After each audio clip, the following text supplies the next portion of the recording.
இந்த வீடியோ பார்க்குற அத்தனை பேருக்கு என்னுடைய வாழ்த்துக்கள். உங்களோட டைம் வேஸ்ட் பண்ணாமல் 4 நிமிஷத்தில் 3 லாங்குவேஜில் நீங்கள் இந்த ப்ரோக்ராமிங்கை வந்து லேர்ன் பண்ண போகிறீங்க. நம்ம என்ன பண்ண போகிறோம் அப்படின்னா 1லேருந்து 5 வரைக்கும் இருக்கக்கூடிய நம்பர்ஸை ஆட் பண்ண போகிறோம். ஃபஸ்ட்டு நம்ம C# ஸ்டார்ட் பண்ணிடலாமா? ஆல்ரெடி நான் வீடியோஸ் அப்லோட் பண்ணியிருக்கேன். ஃபார் லுக்கான சிண்டாக்ஸ் எப்படி இருக்கணும், ஒரு வேரியபிள் எப்படி டிக்ளேர் பண்ணணும், அது எல்லாமே நான் சொல்லியிருக்கேன். நம்ம இப்போ ஒரு ஃபார் லுப் எழுதியிருக்கோம். For circle bracket in I equal to 1 semicolon I less than or equal to நமக்கான ரேஞ்ச் வந்து 5. ஸோ 5 செமிகோலன் இன்க்ரிமெண்ட் பண்ணிக்கிறோம். I ++ ரவுண்ட் ப்ராக்கெட் க்ளோஸ் பண்ணியாச்சு. சிண்டெக்ஸ் படி நம்ம கர்லி ப்ராக்கெட்ஸ் ஓப்பன் பண்ணி க்ளோஸ் பண்ணிக்கணும். சேம் ஜாவாலையும் அதே தான்.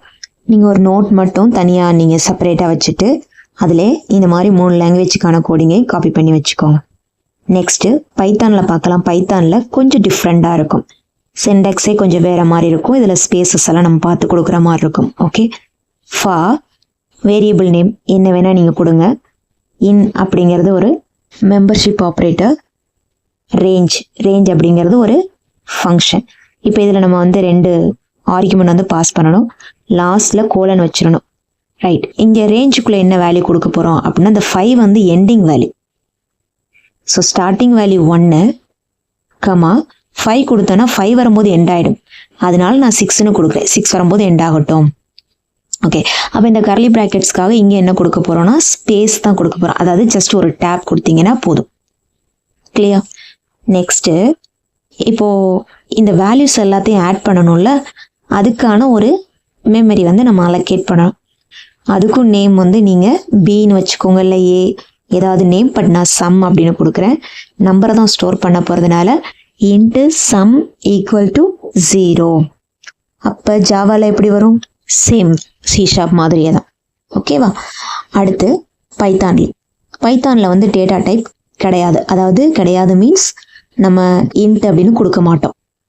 இது டைனாமிக்காகவே டைப் ஐடென்டிஃபை பண்ணக்கூடிய அபிலிட்டி இருக்குது. ஸோ அப்போ சம் இஸ் ஈக்குவல் டு 0 மட்டும் கொடுத்தா. நெக்ஸ்ட் இப்போ என்ன பண்ண போகிறோம்னா இந்த ப்ராக்கெட்குள்ளே 1லேருந்து 5 வரைக்கும் இருக்கிற நம்பரை ஆட் பண்ணுறதுக்காக சம் ப்ளஸ் I அப்படின்னு கொடுக்குறேன். அப்போ 0 + 1 அப்படின்னு என்ன ஆகும்? ஆட் ஆகிட்டு சம்மிலே ஸ்டோர் ஆக போகுது. அதாவது ரைட் சைடு ஈக்குவலுக்கு ரைட் சைடில் இருக்கக்கூடிய வேல்யூ ப்ராசஸ் ஆனதுக்கு அப்புறம் லெஃப்டில் ஸ்டோர் ஆகும். Semicolon must. ஓகே, சேம் அதே தான் ஜாவாலையும். நெக்ஸ்ட்டு பைத்தானில் பார்த்தீங்க அப்படின்னா இந்த இன்டென்டேஷன், அதாவது ஒரு டேப் கொடுத்துருக்கோம்ல, அந்த இடத்துல எழுதணும் some is equal to some plus I. இதுவும் சேம் தான்.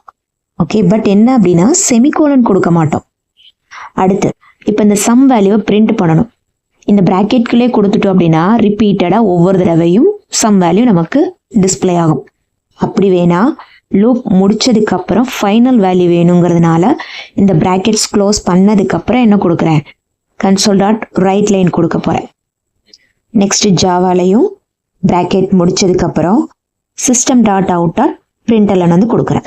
நெக்ஸ்ட்டு பைத்தானில் இந்த இன்டென்டேஷனுக்குள்ளே நாம் பிரிண்ட் பண்ணோன்னா லூப்புக்குள்ளே பிரிண்ட் ஆகும். அதனால லூப் முடிச்சதுக்கப்புறம் அடுத்தது நெக்ஸ்ட் லைனில் நம்ம வந்து பிரிண்ட்னு மட்டும் கொடுத்தா போதும்.